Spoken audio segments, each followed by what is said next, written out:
Pinter was born in 1930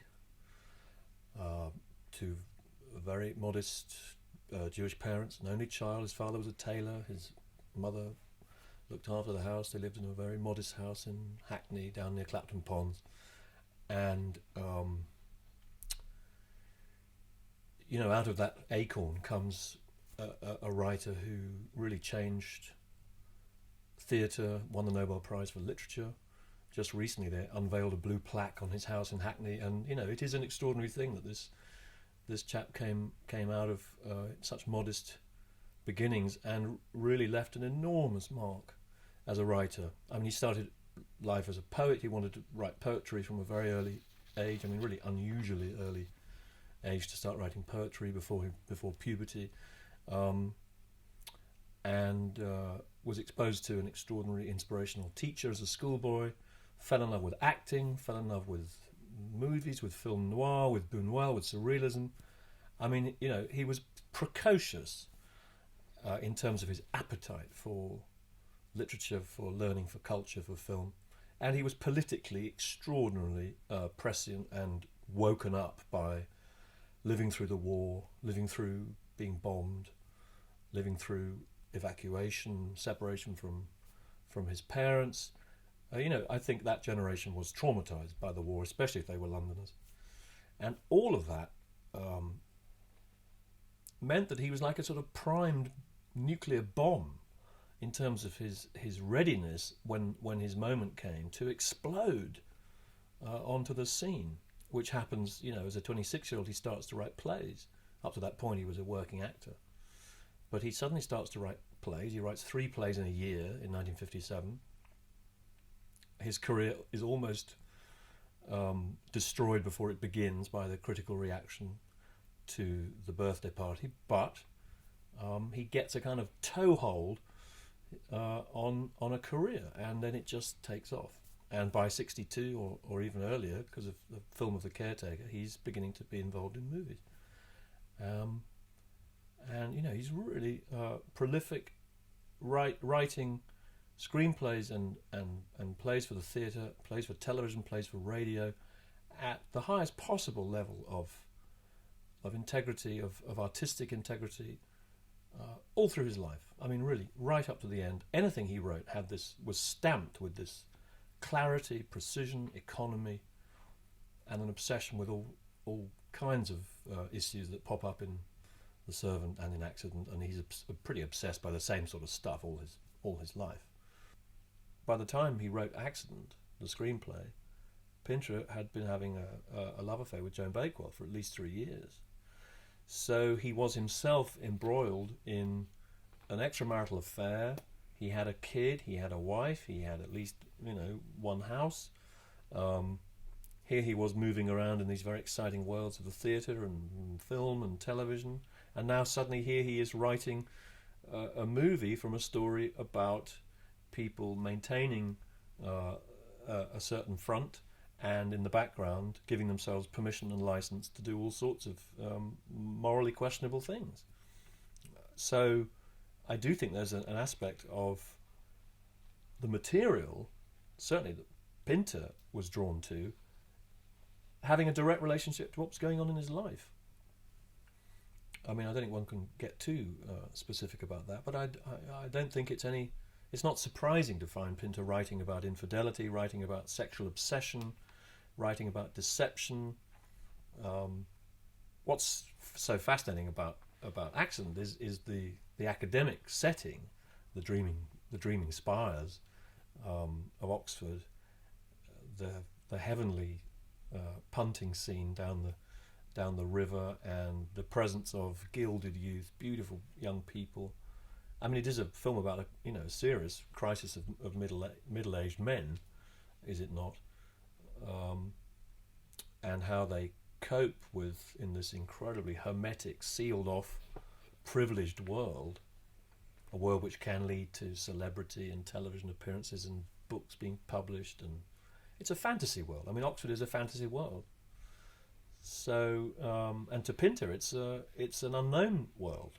So he is the outsider. Pinter is the outsider.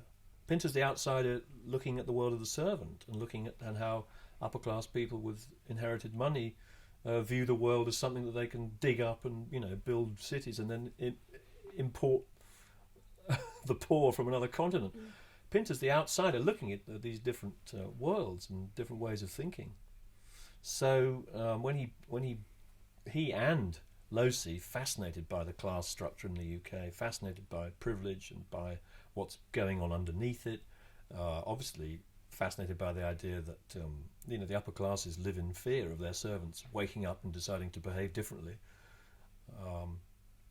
I think Doak Burgon it was who said that actually he'd had servants who had quite often tried to take over his house. So the things that they're choosing to write about are real. It's not like they're having to invent worlds. It's not science fiction. They're taking things that exist and that have existed for centuries in terms of Oxford, but they're asking what's really going on and what happens when people give themselves permission to act out their fantasies, and then they have to deal with what the impact on families, on children, on reputation, on privilege, and so forth and so on. So I think the dreaming spire world of Oxford is enormously attractive to Pinter as a subject, because, of course, it's another whole theatre in which he can move people around and tell the stories that fascinate him about how people conceal what's really going on in their lives, and indeed how people live. I mean, Pinter somewhere says himself, we live underwater. He means that so much of what we do is unconscious. We don't know why we behave in certain ways. We're unsure of our own motivation. All these films, of course, are full of mirror shots. Losey's obsessed by mirrors. If he can possibly film into a mirror, he will. And Pinter too is from a very early period in his writing life, right up to the end. He often writes about the strange experience of looking in a mirror and feeling completely uncertain of who it is looking back at you. Who is that person? What's going on the other side of that mirror looking out?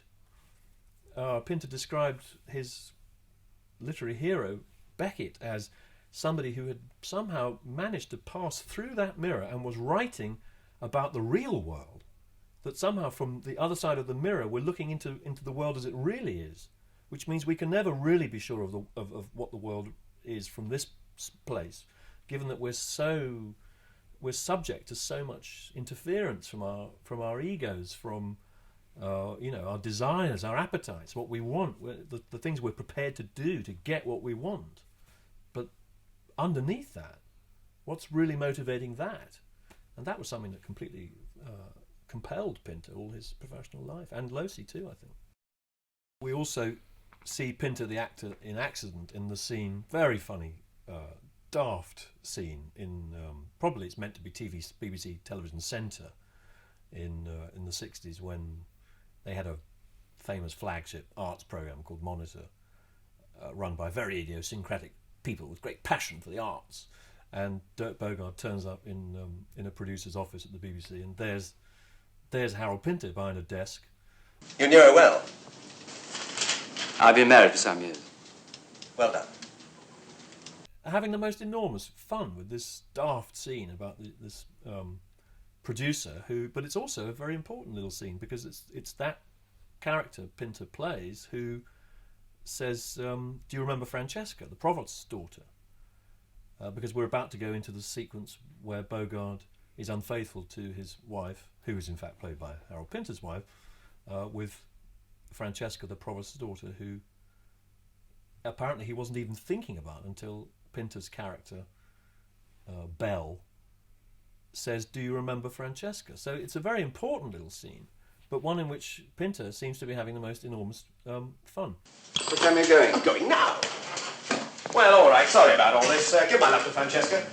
I haven't seen her. You're going straight away, are you? I told you I'm going right away. I'm going now. There's not much acting going on in Pinter's screenplays, at least these ones with Losey. What's going on is very subtle.